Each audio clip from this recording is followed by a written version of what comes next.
So what is the best smart home environment in 2022? Is it Apple HomeKit, Amazon Alexa, or Google Home? The environment you choose is going to make or break your smart home experience. It's going to determine things like device compatibility. It's going to determine what app you use to control your smart home, as well as set automations and things. It's going to determine the hardware and voice assistant you use, and more importantly, it's going to determine how much the whole thing is going to cost you. So let's go ahead and compare those things for all three. Let's start with Amazon Alexa. So to start off, one of Amazon Alexa's biggest advantages is it's going to be cheap. It's going to be by far the cheapest way to get started in a smart home for a few different reasons. The first is the crazy low cost of the smart speaker and voice equipment hardware. Not only are they super cheap, with the entry-level Amazon Echo Dot being found for like $10 most of the time, but they also have a bunch of options like this Echo Show. Having a smart speaker like this with a screen adds a whole bunch of functionality, and the choices from the smart speakers like this is a big reason that a lot of people go with Amazon Alexa. Another huge advantage to Amazon Alexa is device compatibility. Pretty much every smart home device ever works with Amazon Alexa. This is good not only because you'll be able to use any device you want, but it's also going to be super affordable because all the cheap devices work with Alexa. This does bring us some disadvantages of Alexa though, because the devices are so cheap and there's no barrier to entry for people to put devices on Amazon Alexa. A lot of the time the user experience controlling devices with Alexa can be a little bit poor. A lot of the time devices will be really slow to respond to commands or just won't respond at all, creating a lot of friction when using your smart home. Granted, this is an issue mostly with the devices, not Alexa itself, but overall I've had a much worse experience as far as connecting to devices and having them work seamlessly with Alexa than I have the other smart home environments. Another disadvantage of pretty much anybody being able to develop a device for Alexa is security can be a lot more compromised on Alexa opposed to Google Home and HomeKit, where they vet the devices that come on their network a lot more aggressively. Lastly, we have the Alexa app, which is middle of the pack. The main issue with the Alexa app is there's too much going on. Because Alexa isn't just smart home, it has all these other things like to-dos, shows, movies, etc. It's very clunky to try to navigate. So even just to control your devices, you have to tap a few times, go in a bedroom, then control the lights. It does work well, but it's just pretty cumbersome to navigate around. Setting up automations is super simple and intuitive using routines as well. We like this. So I would recommend Alexa to two groups of people. One is pretty much every Android user. I think it's the best smart home option for Android. And two is any iPhone user that's on an extreme budget. But before you make that decision, watch the next part on HomeKit. So let's move on to my personal favorite, HomeKit. So first things first, HomeKit is an Apple-only product made by Apple. It only works if you have an iPhone and works even better if you're in the Apple ecosystem. So if you're not on iPhone, HomeKit won't work for you. To start off with disadvantages, HomeKit is going to be the most expensive of the three to start up a smart home with. Classic Apple. And this is for two main reasons. The first being the cost of the smart speakers. The Apple HomePods are your one and only option and they're $100 a piece. I personally think this is very worth it. These things sound absolutely amazing despite their size, and you get access to Siri around your whole house, but very important to consider because they are a pretty penny.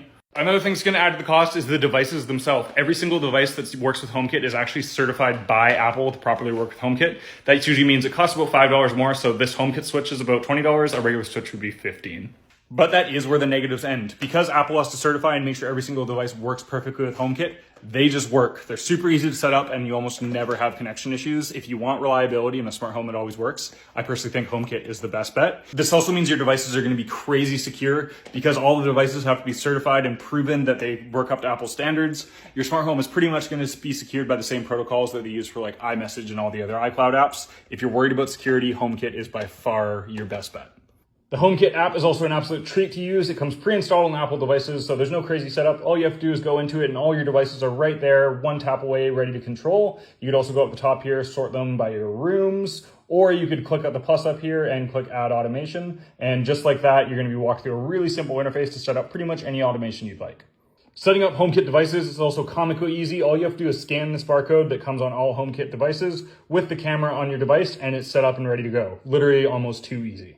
Apple also has the unique advantage of owning the operating system that your smart home software is operating on. So you can even do things like pull down the dock here and control your smart devices right from this menu. You don't even need to open up the app. The level of integration you get with Apple is incredible. You can even control it seamlessly from all your Apple devices once you set it up literally anywhere, from your watch, MacBook, whatever. It just kind of works. It's so important with smart home to have things be seamlessly compatible and not worrying about and fussing with it. And I don't want to understate how much of a game changer that is with Apple HomeKit.